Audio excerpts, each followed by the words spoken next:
Bueno, muchas cosas están pasando en Sudamérica. En Bolivia se reeligió en una elección muy cuestionada Evo Morales, la izquierda. En Argentina regresan los peronistas de izquierda a la presidencia de ese país. En Chile y Ecuador hemos visto, pues, realmente escenas muy delicadas de protesta social. ¿Qué está pasando, Héctor? Están pasando cosas muy distintas. Muy distintas, ¿no? Que de pronto parecen corresponder a la misma ola de cosas, pero la verdad es que yo creo que nos vamos a equivocar si generalizamos mucho. Y sin embargo, quiero leerles un tuit, uno de los pocos tweets inteligentes que se pueden leer en general en esta franja, de Patricio Fernández, que es un muy inteligente escritor y editor de la revista The Clinic en Chile.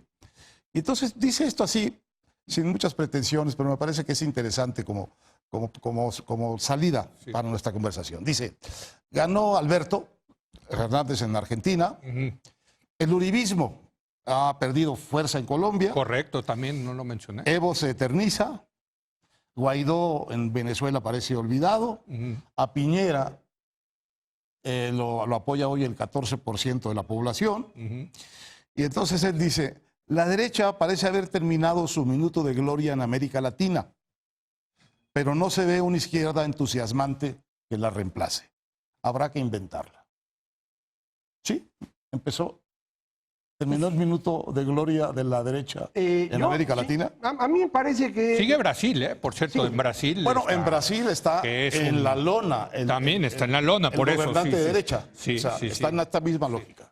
a mí me parece que parte del problema que tenemos para entender lo que ocurre en la realidad es seguir pensando en términos de izquierda y derecha. Es un problema muy serio. Creo que lo que tenemos hoy en el mundo son dos grupos, dos partes que están en disputa. Uno que tiene que ver con una perspectiva emocional, emotiva, dispersa, que es lo que hace algunos años el señor Laclau, este famoso teórico del populismo, decía, pues para impulsar el cambio hay que ir pepenando a todos estos grupitos que tienen intereses diversos y juntarlos en una lógica que por obligación va a ser una lógica populista. Y eso parecería que es el punto más importante. Efectivamente, en Argentina pierden los que estaban en el poder, pero en Uruguay están perdiendo los que estaban en el poder, que era al revés, era la izquierda la que estaba en el poder y lo pierde. En Colombia el fenómeno curioso es, no solo Uribe perdió fuerza, también Petro. Es decir, quien gana en Colombia es el centro. Y este es un caso muy particular porque es un fenómeno que no se ve en otras partes del mundo con frecuencia. Entonces, yo creo que hay que entenderlo en esta lógica de la caída de las interpretaciones racionales del mundo, que son sustituidas por estas versiones emotivas, que se representan en estos líderes inescrupulosos, que pueden ser Trump o Andrés Manuel o Bukele o Bolsonaro, eso es lo de menos. El asunto es esta necesidad de la gente de expresar violentamente un problema emocional que tiene, que no puede traducir en algo lógico y racional, una secuencia de políticas públicas. Entonces yo creo que por eso dice Patricio, necesitamos inventar una izquierda porque no la hay. Pues sí, claro que no la hay, pero no se puede inventar, porque tu problema es la gente está contigo por las emociones. En el momento que le quieras poner política pública al asunto, te vas a venir abajo. Ahora, las condiciones objetivas sí son diferentes en los países. Totalmente. Simplemente contrastemos lo que está pasando en Chile y en Argentina. Chile es un país que está a punto de superar la trampa de los países de renta media y convertirse en el tercer país rico del continente americano, después de Canadá y de Estados Unidos. Casi tiene un Producto Interno Bruto per cápita de $30,000 al año. Lo decía bien el expresidente Lagos, de izquierda, por cierto, que los problemas en Chile han cambiado, que ellos agarraron el poder con 40% de los chilenos en la pobreza y hoy tienen menos del 10%, y que ese 30% tiene otras demandas que son muy diferentes a lo que está pasando en Argentina. Argentina debería ser un país riquísimo, lo fue a principios del siglo pasado, y sin embargo, con una izquierda peronista, ¿no?, no han logrado salir de ese hoyo. Y las condiciones, lo increíble es que hoy Chile es un país mucho más próspero que Argentina, ¿no? O sea, ¿no cuentan esas condiciones objetivas, Héctor? No, naturalmente. Yo por eso digo que hay que ver caso por caso, porque tiene toda la razón Macario cuando dice que este contagio del malestar es universal. Sí. Pero los malestares son muy distintos. Muy el proceso de contagio eso. no. Es más o menos lo mismo. Y tienden normalmente a debilitar muchísimo las viejas respuestas políticas. Digo, pensando en este momento en la democracia como una respuesta. Sí. Se diluye la representación, la protesta se hace como muy visible y muy manifiesta, y el efecto es una erosión de la autoridad y de sus capacidades de responder a las demandas que les están haciendo. Ahora, si vemos Sudamérica ahorita, hay un contagio del malestar tremendo, porque al final el triunfo del peronismo otra vez en Argentina no es sino el fruto de un malestar gigantesco. Hay un malestar gigantesco en Brasil. En Chile, Piñera tiene el 14% de aprobación en estos días. ¿En Ecuador? Pero las causas son muy distintas y las protestas son muy distintas y las respuestas tienen que ser muy distintas. La protesta contra Evo es contra una dictadura constitucional que dice que ganó una elección que al final probablemente se la robó.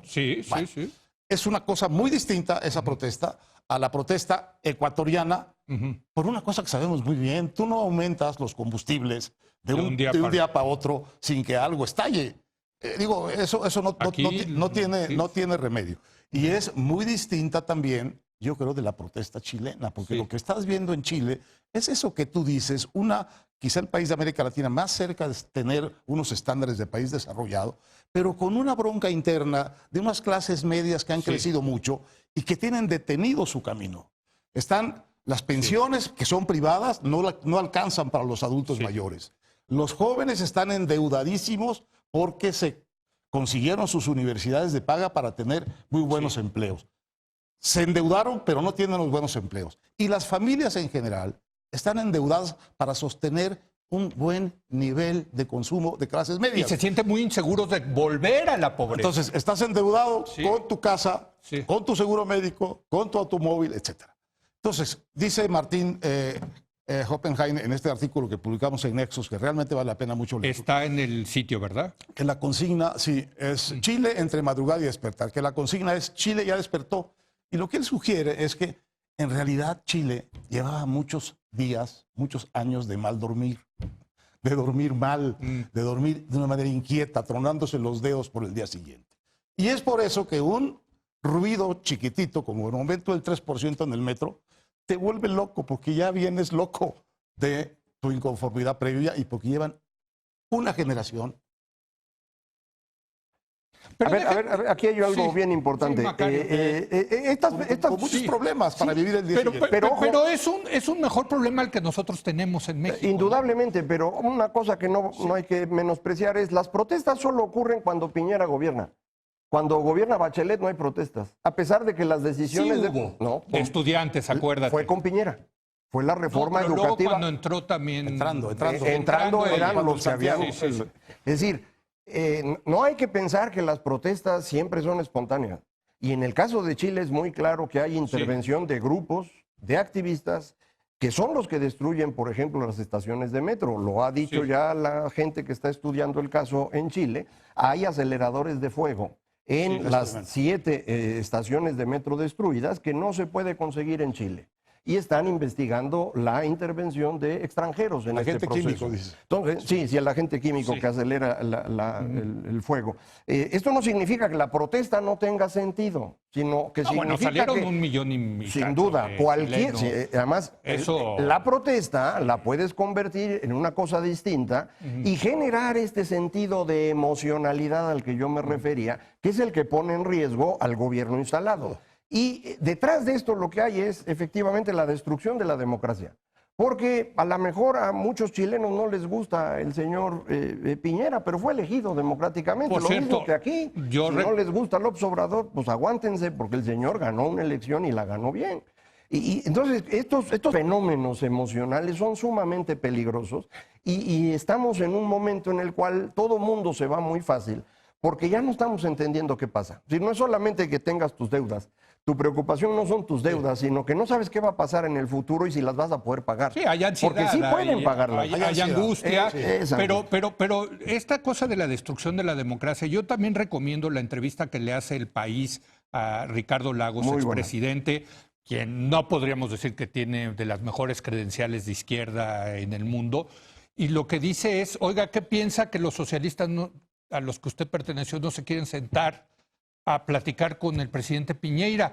Y dice, pues me parece una barbaridad. Nadie, o sea, si queremos una democracia, todos se tienen que sentar con todos. Me gustan mucho los sí. comentarios que están haciendo porque al final lo que te están diciendo es que este no es un asunto tan simple como que neoliberalismo Sí. o izquierda, porque la verdad es que para ninguna de las dos va a ser fácil atacar, No.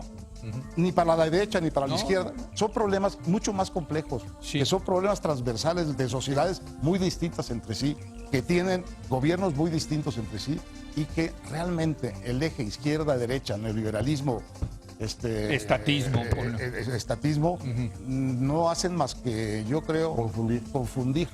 Sí. No te dejan ver los detalles de por qué. Es por lo que la gente está realmente molesta. Pues muy interesante lo que está ocurriendo, sin duda vamos a seguirlo debatiendo. Por lo pronto me despido, Macario, gracias por venir Al de contrario. nuevo, qué Buenas buena noches. onda que viniste. Gracias Héctor, Leo. nos vemos la semana Gustavo. que entra. Gracias a usted por habernos acompañado, yo lo espero mañana en punto de las 10 de la noche cuando otra vez sea la hora de opinar. Aquí nos vemos.